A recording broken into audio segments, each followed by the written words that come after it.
დღეს მე და სოსო ვართ ლოს-ანჯელესში, ქალაქში, რომელიც სულ ცოტა ხნის წინ ცეცხლის ალში გაეხვა და თავისი ისტორიის მანძილზე ყველაზე დიდ ხანძარს ებრძვის. ჩვენ აქ ჩამოვედით იდეაში მერაბის საგულშემატკივრო, თუმცა ისეთი მოვლენები დაგვემთხვა, რომ განსხვავებული ვიდეოს გადაღებას აღმოჩნდა, რომ ხანძარზე მოგვიწევს გადავიღოთ ვიდეოები, შესაბამისად შეგიძლიათ მოემზადოთ, ორივე სახი გამოიწეროთ და ორივე ვიდეოს ეხლა ამ მომენტში ერთიანად ჩაუჯდეთ. ესე იგი, სოსო თავისებურად შემოივლის ქალაქს და დაგათვალიერებინებს სხვადასხვა საინტერესო ადგილებს, ხოლო მე ვეცდები აქ მაცხოვრებელ რამდენიმე ადამიანს დაველაპარაკო და მათი თვალით დაგანახოთ ლოს-ანჯელესის ხანძრის გამოცდილება ბოლო დღეების განმავლობაში. Wildfires ripping across Los Angeles. Right now, fire crews in Los Angeles racing. The number of people killed in the Los Angeles wildfires. ლოს-ანჯელესში პირველი ცეცხლის კერა 7 იანვარს გაჩნდა, რაც ძალიან მალე გადაიქცა ქვეყნის მასშტაბით უდიდეს ხანძრად, რომელმაც 10,000-ობით ადამიანი უსახლკაროდ დატოვა და მილიარდობით ზარალი მოუტანა ქვეყანას. ხანძარს მინიმუმ 4 მსხვილი კერა ჰქონდა, რომელიც კიდევ უფრო გააძლიერა დამანგრებელმა გრიგალმა, რადგან პირველ დღეებში გრიგალი დაემთხვა და ცეცხლის გაღვივებას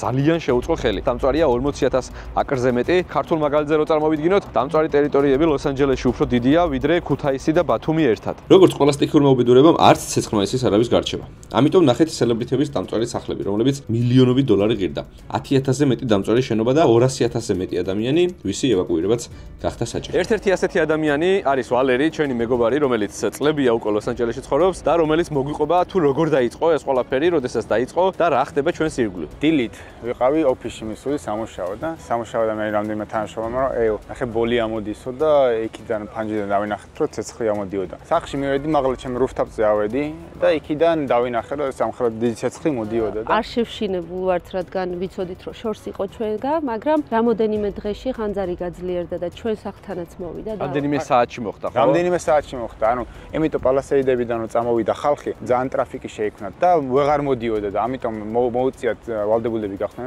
მანქანები დაეტოვებინათ და ფეხით გამოქცეული იყვნენ და იმიტომ ახლა კადრებით.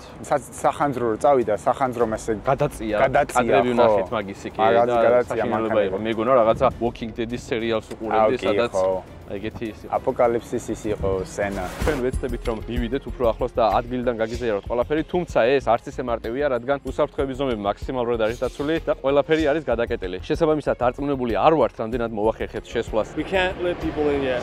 And the area is all evacuated? Yeah. There's people that stayed, but if they leave, they can't come back in.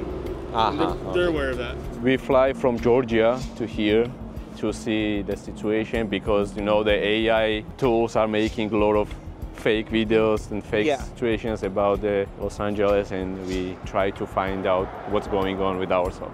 Thank you so much. Have a nice day. You too. Be safe. You guys be safe as well. Thank you. როგორც ჩანს, ვერ შევდივართ და ვერ ჩევალთ, ხოლო მანქანები გადაადგილდებიან შიგნით და ნუ სამუშაო სტაფი, ესე ვთქვათ, და პლუს მოსახლეობასაც ვუშვებთო რა. ძალიან ბევრი ადამიანი fake ფორმებით და ესე ვთქვათ, შესაძლებლობა რომ ეცემათ არეულობაში, ეგრევე შედიან და იწყებენ გალუთვას, იპარავენ, სარგებლობენ ამ მდგომარეობით და ასე შემდეგ. თორე ქაოსი რო დაიწყო ქალაქში და პოლიცია სახანძრო რო ყველა ერთ ადგილას მიდიოდა, ძალიან ბევრი ვიდეო გავრცელდა მე რომ სხვაებიც ცდილობდნენ რომ გაიჩინათ ცეცხლი და გაევრცელებინათ. და ბევრი საუბარია იმაზე, რომ ეს ყველაფერი აი შეიძლება ხელოვნურად იყოსო დაორგანიზებული, ასე შენ რას ფიქრობ ამას დაკავშირებით? მე გამოვრიცხავ ამ შეთქმულებებს ზოგადად კატეგორიულად ვეწინააღმდეგები ხოლმე ესეთ ფანტაზიებს. გამომდინარე იქიდან, რომ საკმაოდ დიდი ხანია უკვე ვცხოვრობ აქ და ვაკვირდები აქ ჰავას. თითქმის არასოდეს არ არის წვიმა. სახლები უმეტესად არის ხისგან აშენებული. და სიმშრალე არის და ძალიან. სიმშრალე გვალვა, რაც ხელს უწყობს ჩემი აზრით ცეცხლის გავრცელებას და ამ დღეებში ზუსტად, როდესაც ხანძარი დაიწყო, დაემთხვა ქარი.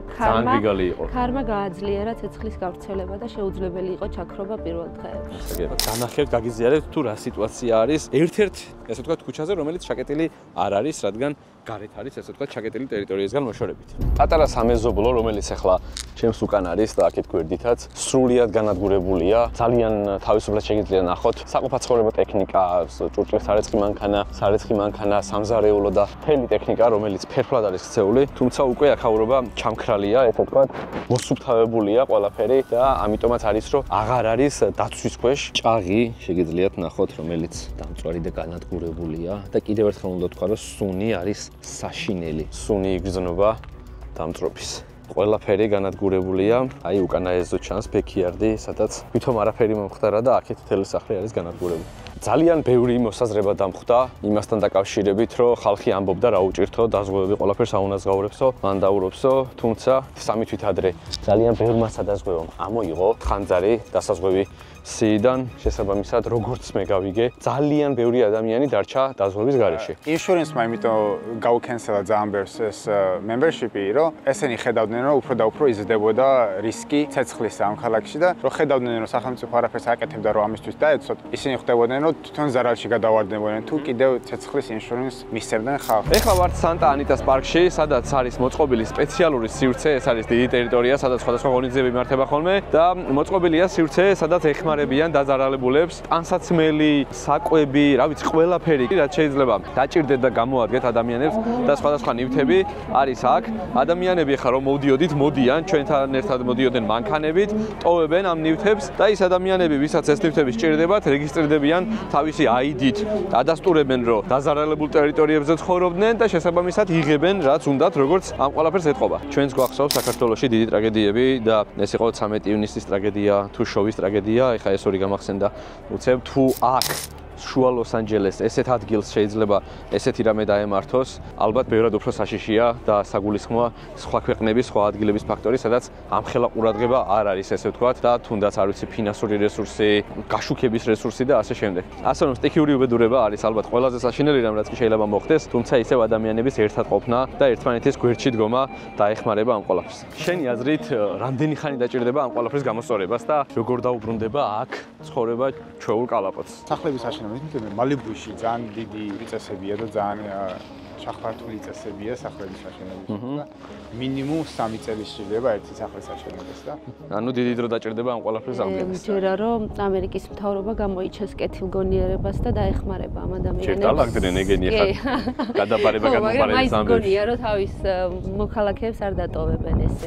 ესეც ასე მეგობრებო, სანტა-მონიკას სანაპიროდან დაგიმშვიდობებით. კი, არ მოგესმათ, ერთად ვართ და ერთად დაგიმშვიდობებით. ერთად გემშვიდობებით და ეს კადრები ორივე არხზე იდება. კი, არ დაგავიწეთ რომ ორივე სახი გამოიწეროთ. მე მინდა რომ ვუსურვო ყველა ქართველს, ვინც ამერიკაში ცხოვრობს, ჯანმრთელობა და მსგავსი ხათაბალისგან შორს ყოფნა, წარმატება, რადგან მათ ეს თავისი ქვეყნისგან მოშორებით ბევრად უფრო სჭირდებათ. და იმედი აღარ განმეორდება მსგავსი და ჩვენს კარგი ამბების გადასაღებად უფრო ჩამოვალთ აქ, ვიდრე მსგავსი რაღაცეების. კი ბატონო. რაც ყველაზე მთავარია, მეგობრებო, არ დაგავიწეთ რომ გამოიწეროთ სოსოს YouTube არხი. და რა თქმა უნდა, მეგობრებო, უნდა გამოიწეროთ გიოს YouTube არხი. ეხლა კი დაგიმშვიდობებით და შევხვდებით შემდეგ ვიდეოში. მოდი, მე აქ დავიმშვიდობები შენ გამომწერებს.